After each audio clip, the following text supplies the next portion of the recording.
Menjelang pesta demokrasi pemilihan kepala daerah di Banjarmasin pada November 2024 mendatang, sejumlah pasangan calon wali kota dan wakil wali kota Banjarmasin mulai melakukan sosialisasi kepada warga. Aparatur sipil negara juga diharapkan harus tetap bersikap netral waya pemilihan kepala daerah sehingga kadeda lagi oknum ASN yang terlibat dalam politik praktis. Menjelang pesta demokrasi pemilihan kepala daerah di Banjarmasin pada November 2024 mendatang, sejumlah pasangan calon wali kota dan wakil wali kota Banjarmasin mulai melakukan sosialisasi kepada warga di Kota Seribu Sungai. Sekretaris Daerah Banjarmasin Ihsan Budiman wahtakoni Prima TV Baisukan Kamis 26 September 2024 memedahkan aparatur sipil negara harus tetap bersikap netral wayah pemilihan kepala daerah sebagai wujud profesionalisme dalam menentukan kepemimpinan Banjarmasin ke depan. Menurut Ihsan Budiman, seruhan ini sudah biasa dilakukan untuk ASN di Indonesia wayah memasuki masa pemilu maupun pilkada, sehingga diharapkan kadeda lagi oknum ASN yang terlibat dalam politik praktis. Saya rasa berkenaan dengan netralitas seluruh ASN di pemerintah Kota Banjarmasin itu sudah sangat paham berposisi di mana dalam hal seperti ini di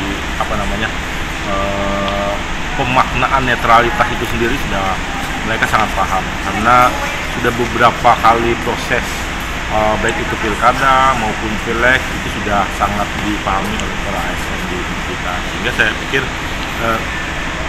ya mungkin ada beberapa kesempatan kita saling mengingatkan kembali berkenaan dengan netralitas itu ya, itu saya pikir kemudian di teman-teman di SKPD juga semua mengingatkan di posisi kita masing-masing dalam hal proses pilkada ini. Jadi saya pikir bukan merupakan barang yang baru.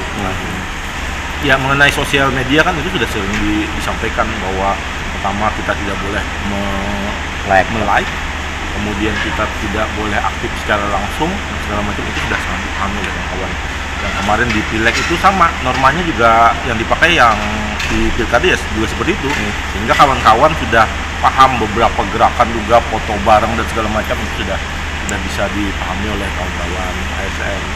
Jadi saya juga tadi saya sampaikan dalam beberapa kesempatan baik itu di dalam apel pagi atau pada saat pertemuan-pertemuan itu sudah sering saya sampaikan juga.